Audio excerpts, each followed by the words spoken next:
Buenas tardes, amigos. Aquí estamos en un directo más, otra semana más.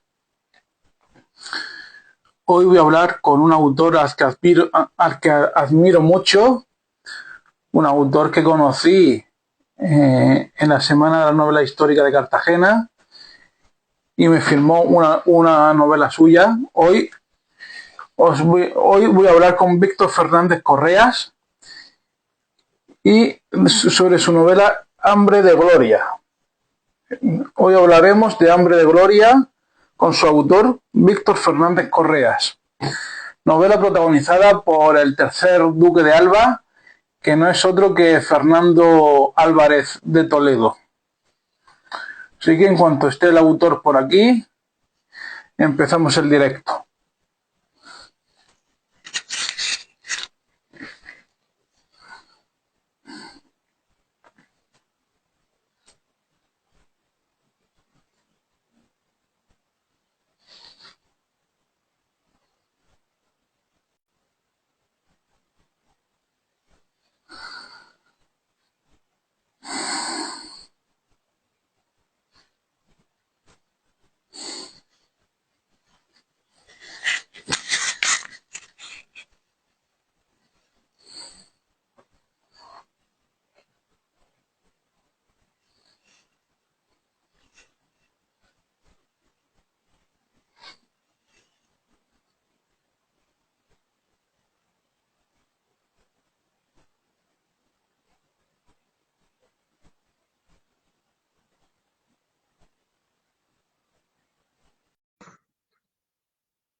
A ver si se va uniendo la gente.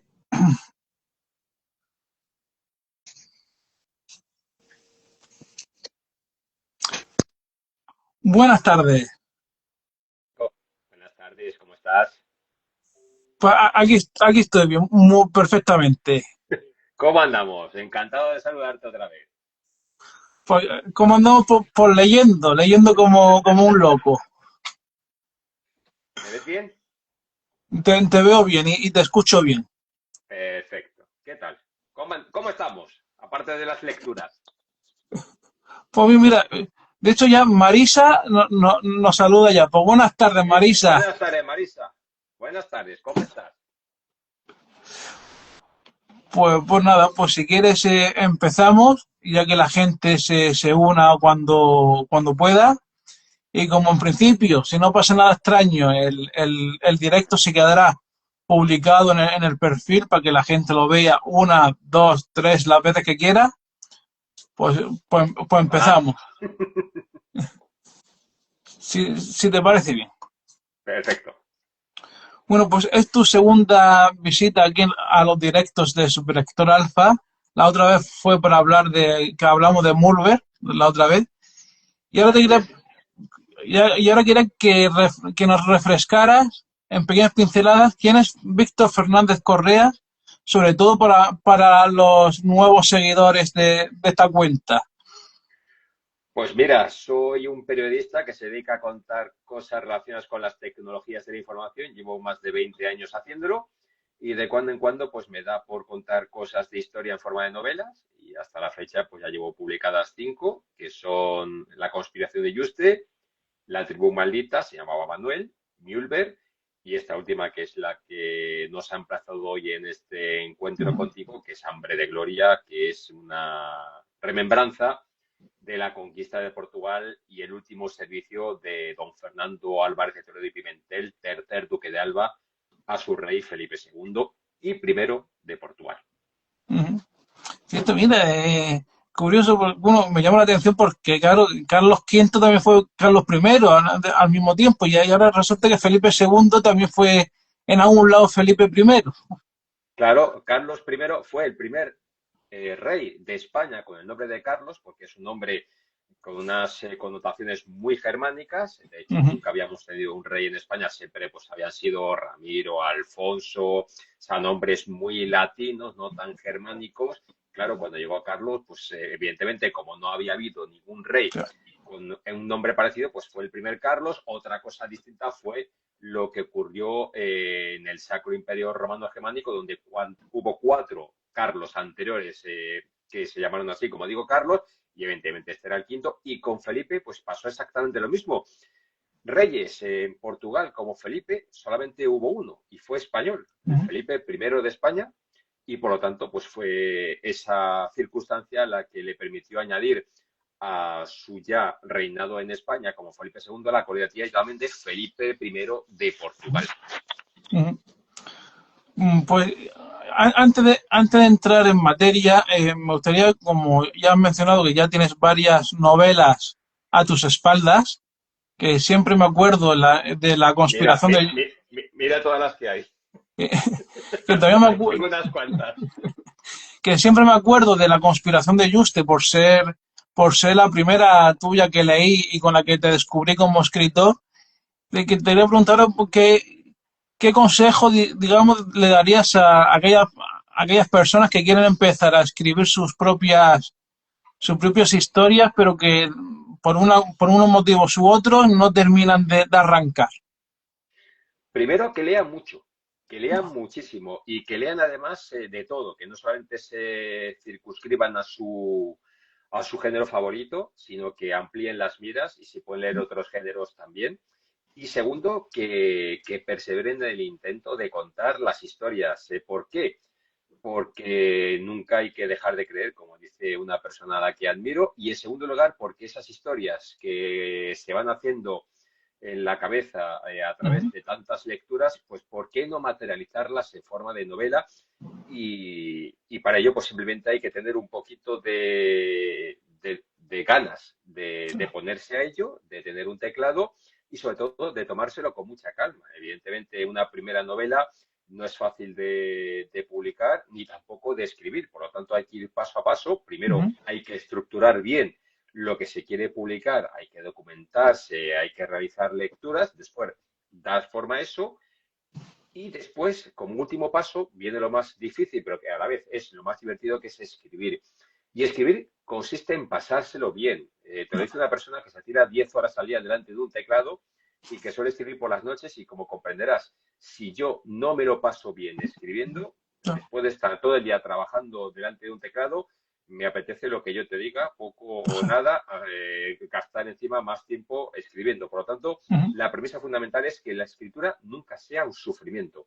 Tiene que ser una diversión, tiene que ser un entretenimiento y tiene que permitir pasártelo bien. Todo lo que sea fuera de eso, pues significa terminar, entre comillas, odiando eso que tenías tantas ganas de poner en marcha y al final va a ser un pozo de frustraciones.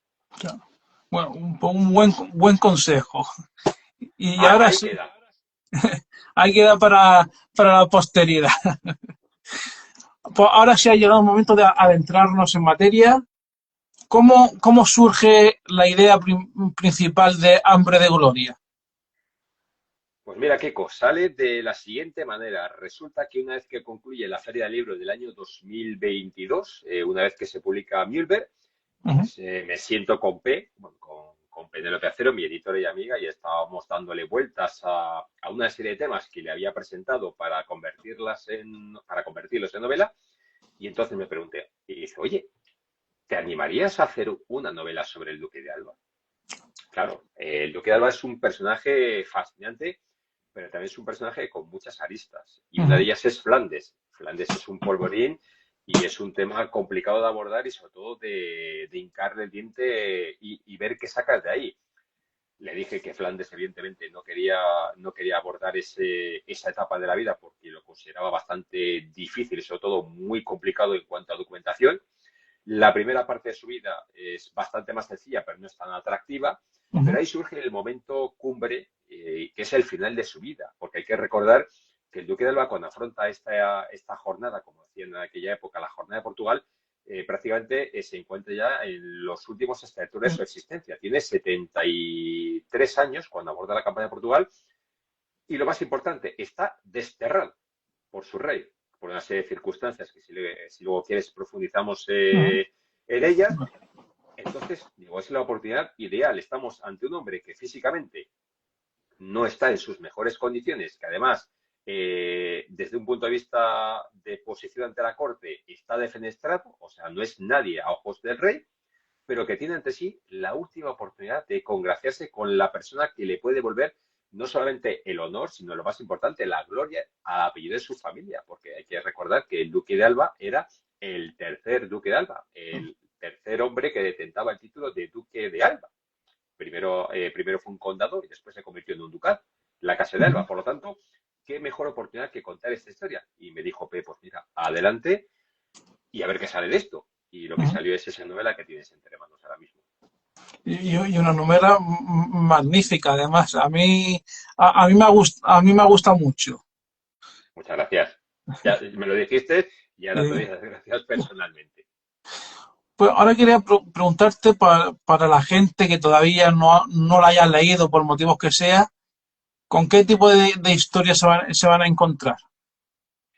Pues se van a encontrar con una historia que tiene diferentes perspectivas. Evidentemente, la principal es esa trama por la que Felipe II encomienda a Fernando Álvarez de Toledo que encabece el ejército que va a entrar en Portugal para Ujú, darles la corona que tanto ansía, pero luego tenemos una serie de subtramas que son el sustento de la trama principal. Y son, me explico, la primera es la trama de un personaje que recibe el encargo de gente que tiene una enemistad desde varias décadas atrás con el Duque de Alba y que quiere aprovechar esta circunstancia para darle el golpe definitivo. Hay que recordar, como he dicho antes, que el Duque de Alba estaba desterrado y aún así todavía tenía grandes enemigos en el entorno de Felipe II y en la corte, pues que no se conformaban con eso, sino que si podían, pues le daban el golpe definitivo. ujú, Y ahí hay un personaje que es el encargado de llevar a cabo pues toda esa trama de intentar perjudicar lo máximo posible a Fernando Álvarez de Toledo.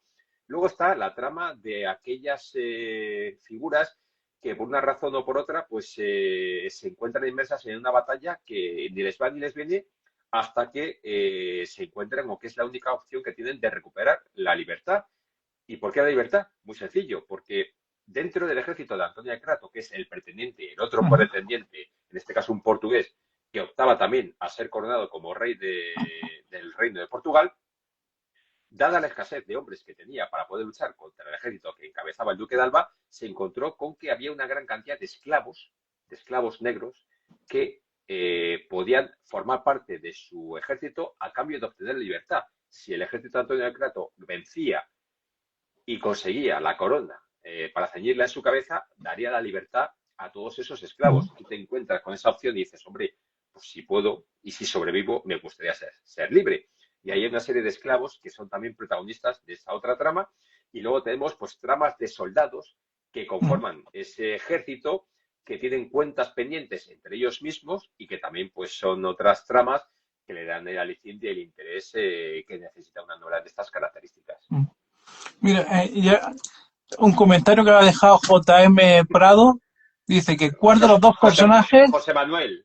sí, dice cuál de los dos personajes, Carlos V o el Duque de Alba, es más propenso a soltarse la corbata y cantar una canción de taberna a medianoche cuando piensan que solo les escuchan las damas locuaces. Oye, José Manuel, tío, te aplaudo.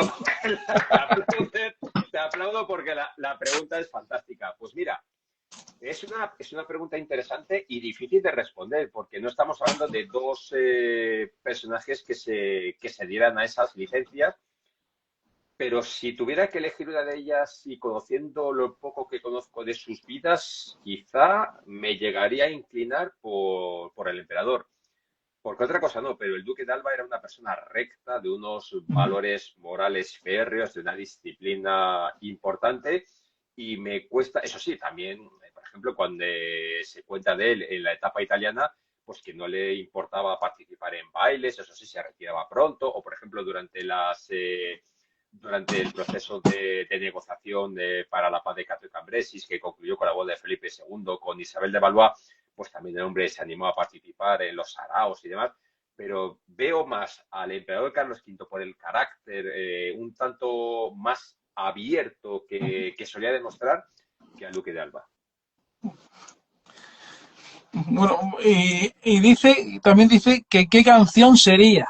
¿Qué canción? Ay, es que, tío, eres un demonio, es que eres un auténtico demonio. O sea, ¿qué canciones? Que no lo sé. O sea, ahí, pues, te iba a decir una canción tradicional flamenca, porque aparte es que en aquella época, pues la música era la que era, y no sé, una canción flamenca, aunque tampoco existían canciones como tales, eran más piezas musicales, pero vamos, algo que fuera alegre y dinámico a la vez, pues para meterse en el papel. Bueno, y ahora el proceso de documentación, ¿cómo fue? ¿Fue un proceso, digamos, cómodo? ¿Fue difícil encontrar la información necesaria para escribir la novela? ¿Cómo fue aquel proceso? Pues fíjate, cuando me puse a realizar el proceso de estructuración de la novela, vi que la documentación iba a ser muy importante y sobre todo en ese momento atisbé la dificultad de intentar recabar lo que necesitaba para abordar la construcción de la novela. Pero es aquí que por razones profesionales contacté con Geoffrey Parker, que es uno de los hispanistas más importantes que existen y que, como digo, por razones personales, pues tenía o tengo contacto con él.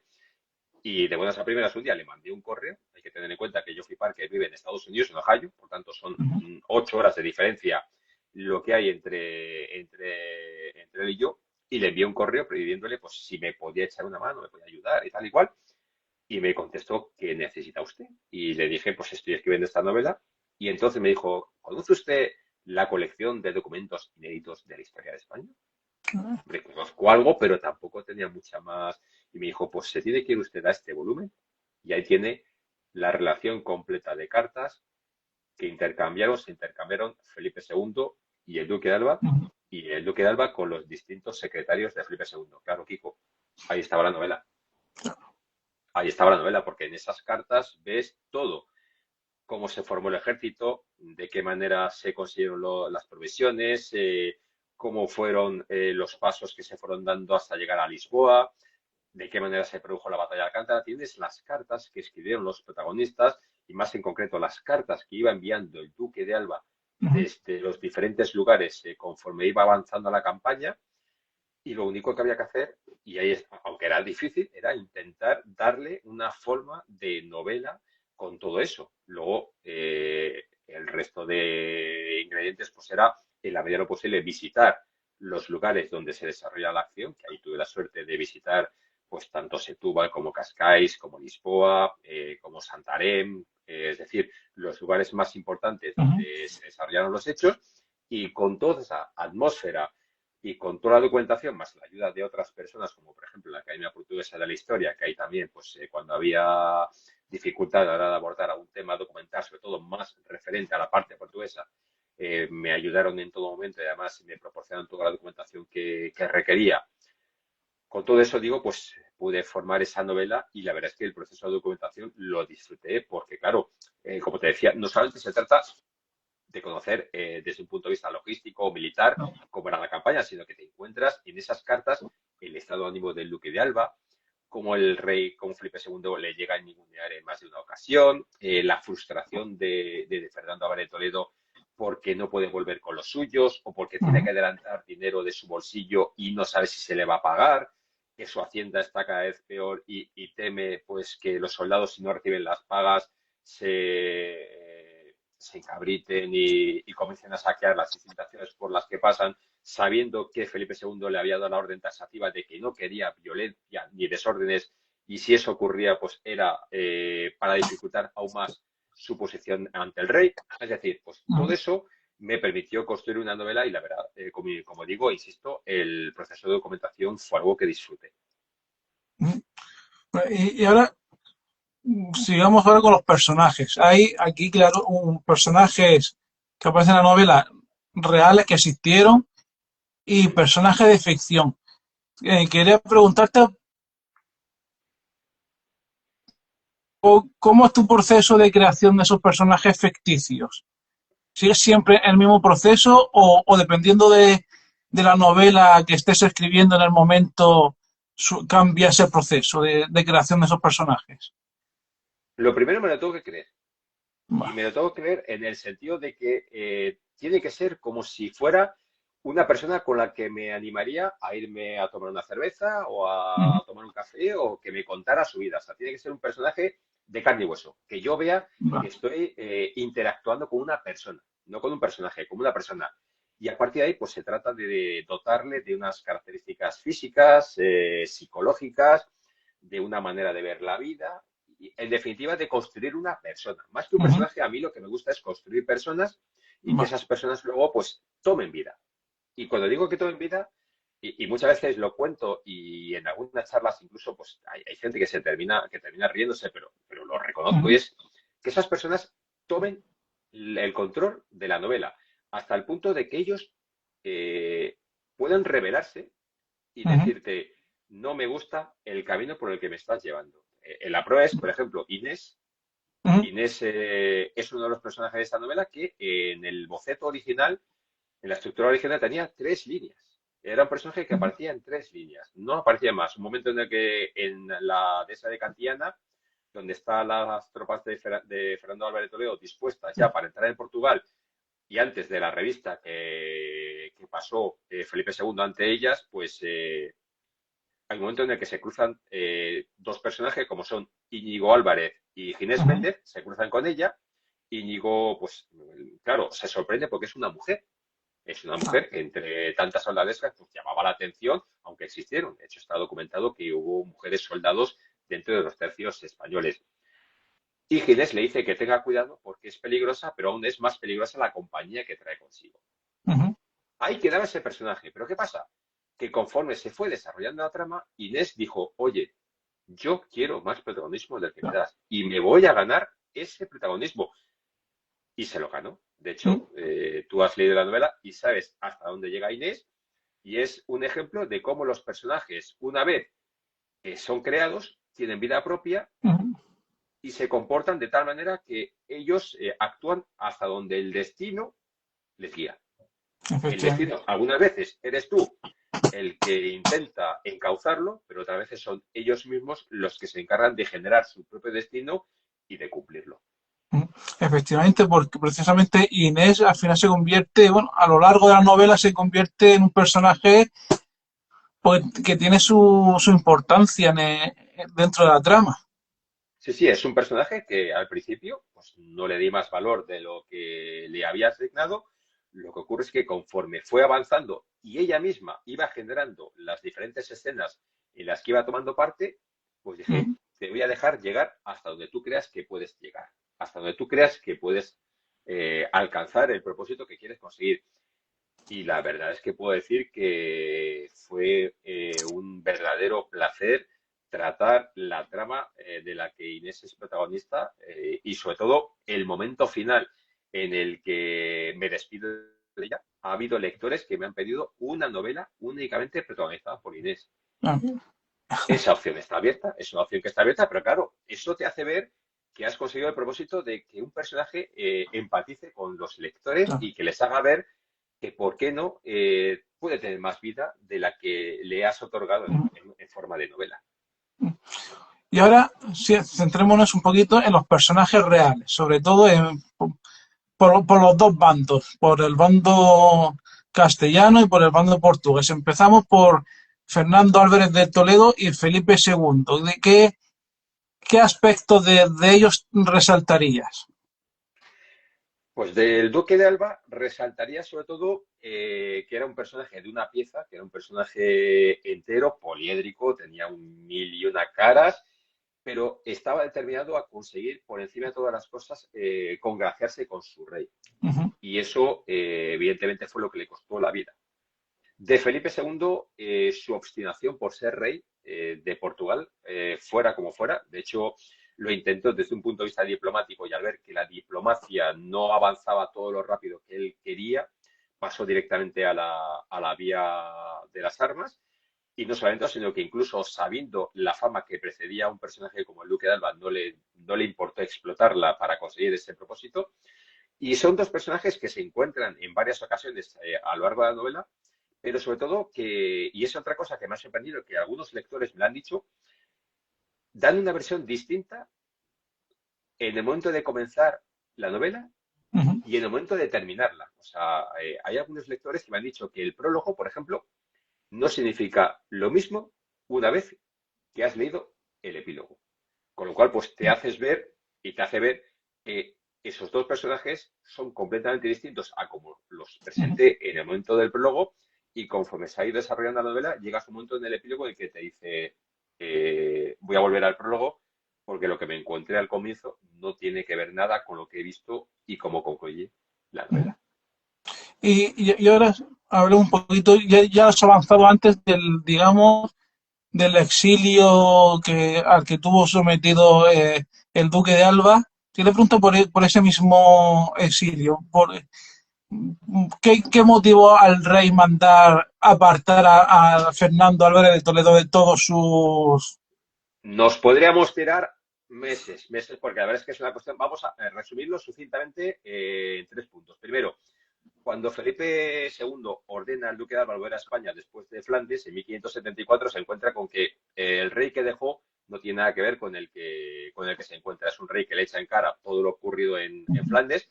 Unamos a esto, en la corte pues hay gente que odia al duque de Alba, y además le odia bastante. Y en tercer lugar, y es una de las cosas que permitió a Felipe II acelerar el destierro, es que antes de marcharse, su hijo, don Fadrique, había prometido casarse con una mujer de la corte. ¿Qué ocurre? Que cuando regresa, Fadrique no se casa con una mujer, sino que se casa con otra. Pero lo más importante del caso es que lo hace sin el consentimiento real y prácticamente en secreto.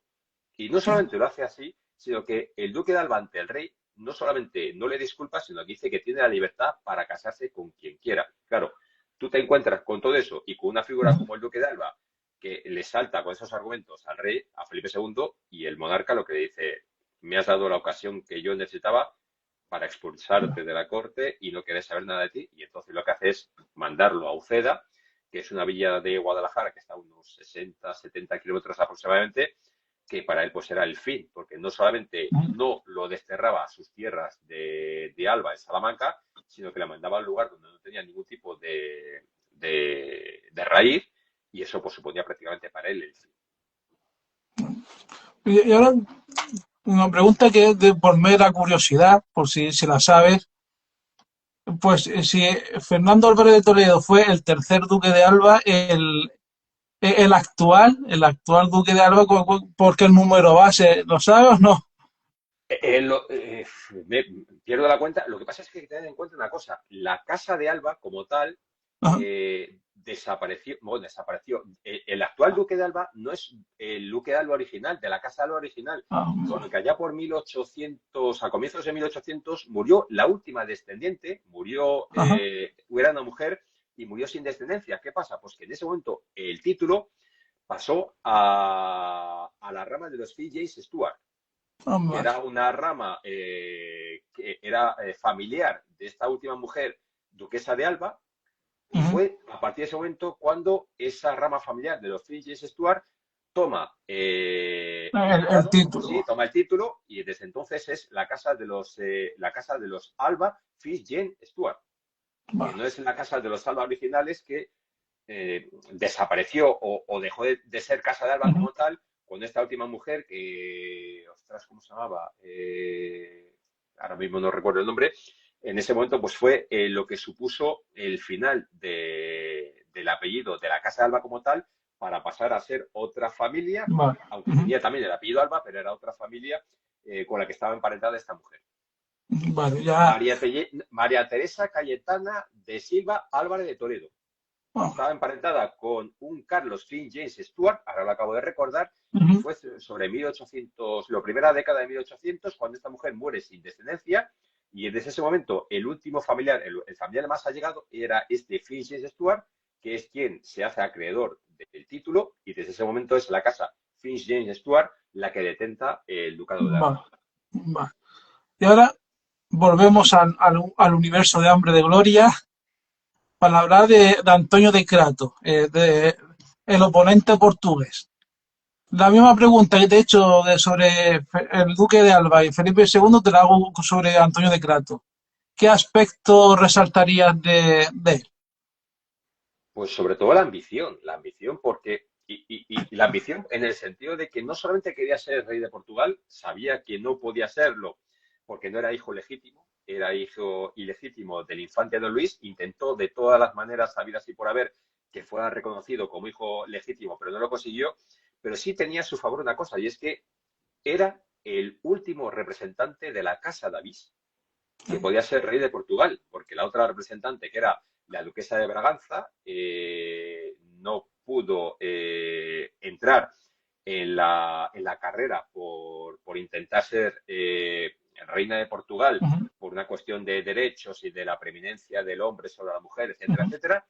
Y en ese momento se encuentra don Antonio de Crato, el prior de Crato, como que es la única persona de la dinastía David, o relacionada con la dinastía David, que puede ser rey de Portugal. Claro, tú te encuentras con que si tú no eres el rey, la dinastía desaparece, pues intenta luchar por algo que considera no solamente suyo, sino también por intentar mantener la corona dentro de Portugal, porque hay que recordar que Felipe II era español, era hija de portuguesa, pero era español. En cambio, Antonio de Crato era portugués.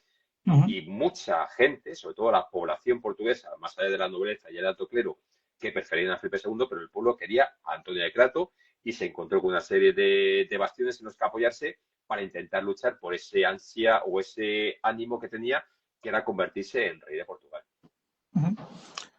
Mm, Y también te quería preguntar sobre el otro hijo, creo que es ilegítimo del duque de Alba, Don Hernando de Toledo. efectivamente.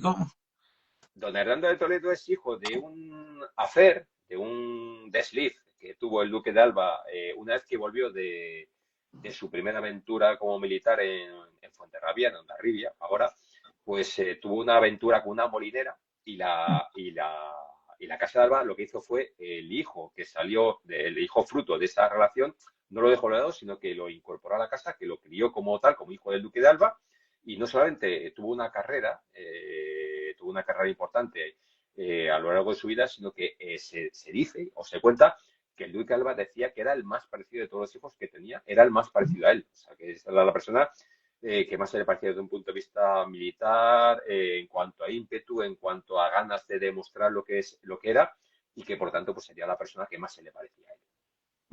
Y te quiero hacer una referencia ahora, sin desvelar nada, una conversación que mantiene él y el duque de Alba, que me encantó esa conversación. La del monasterio de Belén. Sí. Esa conversación es ficticia. Lo que ocurre es que está basada en muchas cosas reales que aparecen en las cartas que intercambiaron Felipe II y el duque de Alba a lo largo de la campaña, como ya he dicho anteriormente, y eso fue lo que me permitió dar pie a esa conversación que ocurre en las vísperas de la batalla de Alcántara, que tuvo lugar el 25 de agosto de 1580 y que fue la que abrió la puerta de Lisboa a Felipe II. Claro, tú tienes a un padre y a un hijo, pero no solamente tienes a un padre o un hijo, tienes a un padre que es quien es, pero que ha llegado a donde está y que se encuentra en las postrimerías de su vida. Claro, el hijo quiere intentar saber el porqué de no solamente ese hecho que ha llevado al padre a estar donde está, sino a preguntarle por todo lo que ha cometido a lo largo de su vida, de todas esas cosas que ha hecho a lo largo de su vida, y es un momento de confesiones del duque que puedo asegurar que lo disfruté, porque claro, era tener a dos personajes, padre e hijo, intercambiándose pues una serie de pareceres y de opiniones que evidentemente no existió, esa conversación no existió, pero que te permite pues jugar con el momento ficticio, con dos personajes reales y sobre todo pues con un hecho que te acerca a cómo era el duque de Alba y te permite atisbar una personalidad realmente impresionante. Y ahora te quería preguntar cuánto de realidad y de ficción hay en Hambre de Gloria. Pues de realidad, pues te podría asegurar que hay muchísimo, te podría dar el porcentaje. ¿Por qué? Porque incluso las tramas ficticias están apoyadas en hechos reales. La trama de los esclavos es real.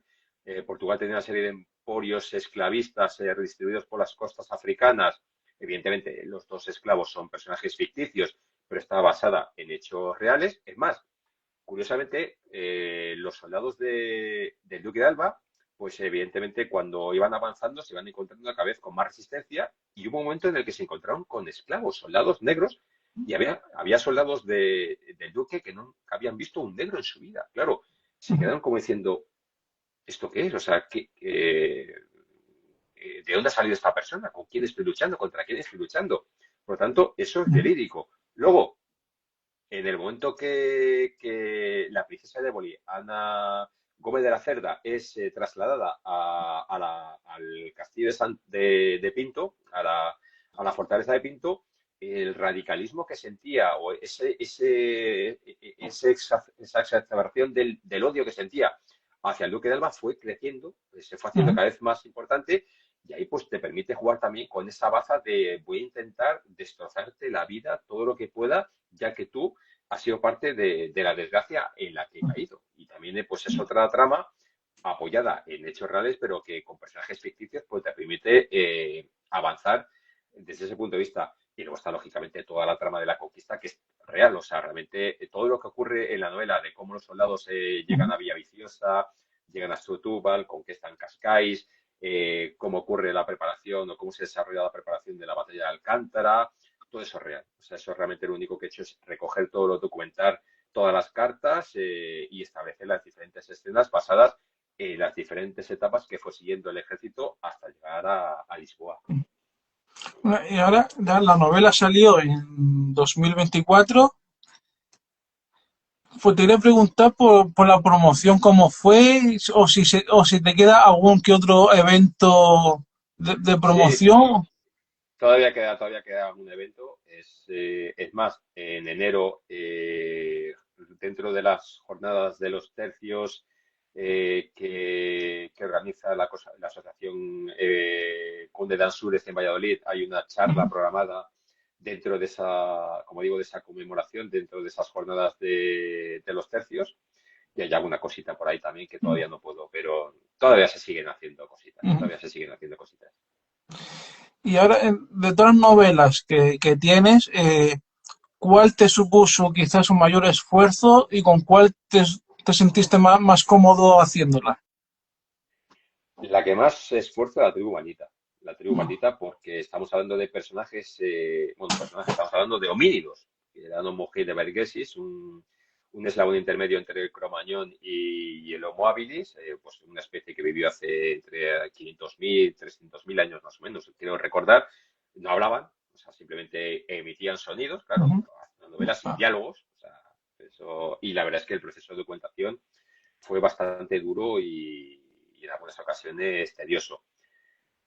¿Y con cuál me la he pasado y con cuáles? Pues es que salvo esa que realmente, por lo que supuso el tema, me costó más, con el resto de novelas he disfrutado cada uno de los momentos, porque supone, primero, zambullirte en la historia de España y, en segundo lugar, acompañarte de una serie de personajes para disfrutar de unas vivencias y de unos hechos que es lo que suele decir. O sea, realmente lo que te permite la novela histórica es vivir cosas que a ti te hubiera gustado vivir, ser personajes que te hubiera gustado ser, disfrutar de o visitar ciudades o lugares que te hubiera gustado conocer y que ya no existen o que están completamente transformados.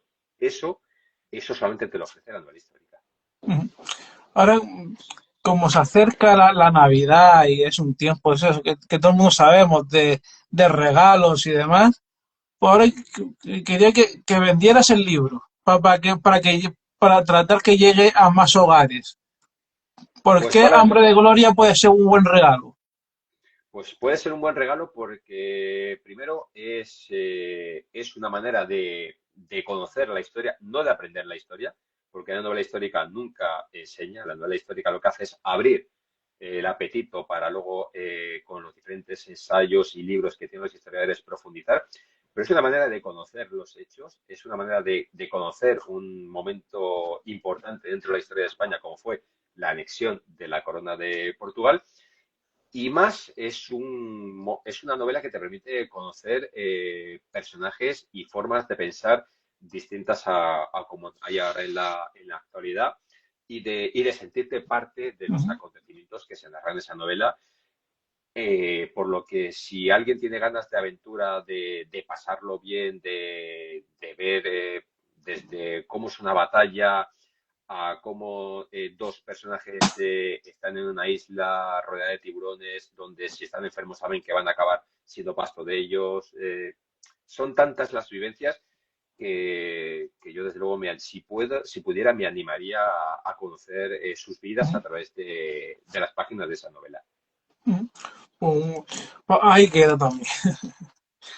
A ver, yo te quería preguntar por tu próxima novela, que según he visto por Facebook y por ahí está, ya tienes algo preparadito. ¿Puedes Pues es contar algo una, o es secreto de sumario? se puede contar, es una novela que se desarrolla en el siglo XVI. Ujú, Tiene unos personajes muy bonitos, tiene unos personajes muy apasionantes, pero sobre todo es una novela de personajes femeninos, es una novela con amor, con mucho amor y más aún con aventura. Es un thriller y creo que va a sorprender. ujú. Yo creo Mira, que va a sorprender. Marisa dice que, imagino que haciendo referencia a Hambre de Gloria, dice, porque está muy bien escrita, es un personaje fascinante y te la lees de un tirón. Eso es lo que me está pasando a mí con Una piedra en el arroyo, que estoy a punto de acabarla. Y ya como última pregunta por mi parte, como siempre, pues, ¿qué recomendación harías de lo que último que hayas leído y que te haya gustado? Pues mira, estoy terminando Una piedra en el arroyo de Marisa Garvey, que es una novela preciosa que además Ujú, te permite recorrer pues toda la historia de España desde principios de siglo, pasando por la República, franquismo. O sea, es una ujú. novela preciosa que se desarrolla pues entre Almería, Granada. La verdad es que es una joya de novela. Y luego, si tuviera que recomendar, mira, hace poco también me volví a revisitar una novela de Eduardo Mendoza, que además fue premio Ujú, Planeta Riña de Gatos. ujú, Riña de Gatos no llega a la altura, desde mi punto de vista, de obras maestras como El asombroso viaje de Pomponio Flato o, por ejemplo, Sin noticias de Burr, pero también si me tuviera que decantar, pues mira, ahí hay dos novelas muy buenas como son Sin noticias de Gurb y El asombroso viaje de Pomponio Flato, que también podrían ser lecturas interesantes para comentar ujú. estas vacaciones.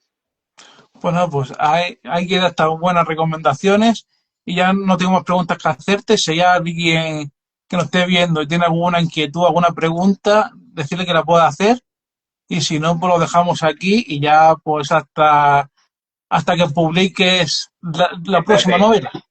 Marisa, gracias. No, de nada. Cierto, efectivamente, ya deja un comentario. Pues eso, pues si yo no tengo más cosas que decirte, si hay alguien que quiere preguntar o comentar algo, pues adelante, y si no, pues lo dejamos aquí y ya te emplazo a otro directo cuando salga tu próxima novela.